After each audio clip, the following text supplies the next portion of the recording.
என் அன்பார்ந்த கூட்டாளி அனைவருக்கும் என் அன்பார்ந்த வணக்கங்களை தலைப்பணிந்தே தெரிவித்துக் கொள்கிறேன். இன்னைக்கும் நாங்கள் வீடியோவில் என்னத்தை பற்றி பார்க்க போறோம்னா, விஜய் அவர்கள் முதல்வராக வந்திருக்காரு. அவருக்கு முதல்ல எங்களோட வாழ்த்துக்களை தெரிவித்துக் கொள்கிறோம். அது மட்டும் இல்லாமல் அது தொடர்பாக சில அதிர்ச்சியான மற்றும் சந்தோஷமான விஷயங்கள் இருக்கு. அதையும் பார்த்துட்டு வரலாம். தொடர்ந்து என்னை சப்ஸ்கிரைப் பண்ணி வச்சுட்டு பாருங்க.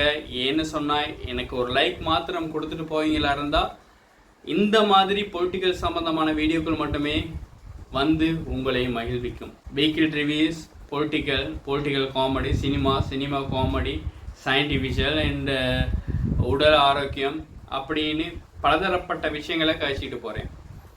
அந்த வீடியோக்களை தொடர்ந்து பார்க்கணுன்னா என்ன சப்ஸ்கிரைப் பண்ணி வச்சா தான் பார்க்க இயலும். ஏன்னு சொன்னால் நான் ரெடி பண்ணி வச்சிருக்க பிளேலிஸ்ட் அந்த மாதிரி. வாங்க வீடியோக்குள்ள போகலாம். இது எனக்ரோயிலின் உங்கள் மூன்றாம் கண் பக்கம். விஜய் முதல்ல சொன்னாரு, காசு கொடுக்குறாங்களா, எல்லா கட்சியிலையும் காசு கொடுக்குறாங்களா, காசை வாங்கி காசை வேண்டாம்னு சொல்லாதீங்க, காசை வாங்கி வச்சுக்குங்க, ஆனா ஓட்டை எனக்கு மட்டுமே போடுங்க அப்படின்னாரு. அது எவ்வளவு தரமான ஒரு பேச்சு. காசு கொடுக்காதீங்க, வாங்கிடாதீங்க, அந்த காசு எங்களுக்கு வேணாம், கெட்டவங்க காசு எங்களுக்கு வேணாம், இல்லாட்டி மற்ற கட்சிக்காரங்கள காசு வேணாம், காசு கொடுத்து ஓட்டு போட்டால் அதில் ஜனநாயகம் எதுவுமே இல்லை அப்படின்னு சொன்னால் அங்கே அவருக்குரிய வாக்கும் குறையக்கூடும். காசை வாங்கி வச்சுக்குங்க, காசை வாங்கி வச்சுக்கிட்டு ஓட்டை எனக்கு மட்டுமே போடுங்க அப்படின்னாரு. கொஞ்சம் வித்தியாசமாக கழிச்சிருந்தாரு. அதை தொடர்ந்து இதுவும் ஒரு காரணம் அவரை ஜெயிக்கிறதுக்கு. இப்போ சினிமான்னு பார்த்துக்கிட்டு இருந்தவங்க எல்லாருமே பொலிட்டிக்கல் பக்கம் கொஞ்சம் அந்த பொலிட்டிக்கல் அறிவும் வர ஆரம்பிச்சிருச்சு. எங்கே நாடு போய்கிட்டு இருக்கு, எங்கே இந்த உலகம் போய்கிட்டு இருக்கு, நாங்கள் எதை நோக்கி போய்கிட்டு இருக்கோம், சினிமான திரைப்படத்திலே மூழ்கி இருந்த சமூகம் இப்போ விஜய் பொலிட்டிக்கலுக்கு போனது மூலமாக, ஒரு சினிமா நடிகன் பொலிட்டிக்கலுக்கு போனது மூலமாக இப்போ கொஞ்சம் அலசி ஆராய பார்க்குறாங்க. அதுவும் ஒரு ஆரோக்கியமான பயணம்தான். அதை தொடர்ந்து இளைஞர்கள் எல்லாருமே இளைஞர்கள், பெரும்பாலான நபர்கள் இளைஞர்கள், அதுவும் நம்ம வீட்டு பையன், நம்ம எதிர்த்து வீட்டு பையன், நம்ம ஊர் பையன் அப்படிங்கிற மாதிரி சொல்லிக்கிட்டே போகலாம். இப்போ ஒரு ஆட்டோக்கார ஒரு பொடியன் வந்துட்டாரு. அப்புறம் ராஜ்மோகன் ஒரு இலங்கை வானொலி ஒன்றுக்கு வேலை செய்கிறப்ப ரொம்ப நல்லா பழகியிருந்தார் என்னோட.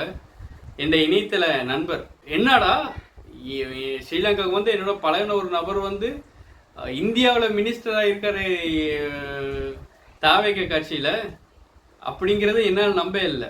அவர் வந்திருக்காரு. அந்த மாதிரி தனக்கு தெரிஞ்ச பையன், தான் கூட படித்த பொடியன், தான் கூட நம்ம ஊர் பொடியன் அப்படின்னு ரொம்ப லிங்க் கூட இருக்கு, ரொம்ப தொடர்பு அதிகமாக இருக்கு. பொலிட்டிக்கல்ல இருக்கவங்களே தான் வந்துக்கிட்டு இருப்பாங்க.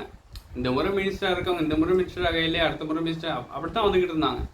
ஆனால் இப்போ தான் ஒரு லோரி டிரைவர், ஒரு ஆட்டோக்கார பொடியன், ஒரு அந்த மாதிரி அந்த தெரிஞ்ச பொடியன், நம்ம வீட்டு பொடியன், அதான் நேற்று பைசிக்கிள் ஓட்டிகிட்டு இருந்த பொடியன் இன்னைக்கு மினிஸ்டர் ஆகிட்டான் அப்படிங்கிற மாதிரி இருக்கு. இளைஞர்கள் பொலிட்டிக்கல்ல கலந்துக்கிறது ஒரு ஆரோக்கியமான ஒரு விஷயம்.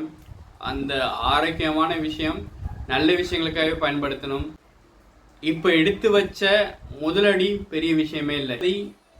இளைய தளபதினு இப்போ சொல்ல இல்லாதனா யாருமே கனவுல கூட நினைச்சு பார்த்துருப்பாரு. விஜய் நினைச்சு பார்த்துருக்க மாட்டாரு, அவரே நினைச்சு பார்த்துருக்க மாட்டாரு. அவர் என்ன நினைச்சிருப்பாரு, முதல்வர் தேர்தலில் வந்து நிற்போம், அதில் கிடைக்காது, 2வது முறை நிற்போம், அப்போ கொஞ்சம் மேலே ஏறி இருப்போம், 3வது முறை நிற்போம், கட்டாயம் நாங்கள் தான் ஜெயிப்போம் அப்படின்னு ஒரு 3 தேர்தலில் ஜெயிப்போம், ஒரு 2 தேர்தலில் ஜெயிப்போம் அப்படின்னு தான் அவர் நினச்சி இருந்திருப்பார். ஆனால் முதல் தேர்தல்லையே அவர் போட்டியிட்டு வெற்றி வாகை சூடுவாருங்கிறத அவராலேயே நினச்சி பார்த்துருக்கேன். அது மட்டும் இல்லாமல் அவர் கூட இருந்தவங்களுக்கெல்லாம் அடித்தது லக்கு. அவர் கூட யாரெல்லாம் போட்டி போட்டாங்களோ அவங்கெல்லாம் ஜெயிச்சிட்டாங்க. 107 சீட் தான் விஜய் அவர்கள் வாங்கியிருக்காரு. 118 சீட்டுகளுக்கு மேல் அவங்க வாங்கணும். அப்படி வாங்கினா தான் அவங்களால ஆட்சி அமைக்க முடியும். அதுக்கு என்ன செய்ய போகிறாருன்னு தெரியல விஜய் அவர்கள். அது மட்டும் இல்லாமல் 18 சீட்டு இல்லாட்டி 13 சீட்டுகள் தேவைப்படுது.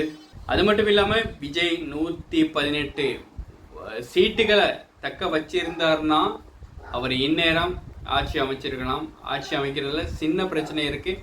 பெரும்பான்மை வாக்குகளை பெறாமல் விஜயோட கட்சி எம்ஜிஆர் கூட பண்ணாத சாதனைகளை விஜய் பண்ணியிருக்காரு. தொடர்ந்து இன்னொரு வீடியோவில் சந்திக்கலாம். அது வரைக்கும் விடைபெறுவது உங்கள் கூட்டாளி எனக்கு ராயல். பாய், டேக் கேர்.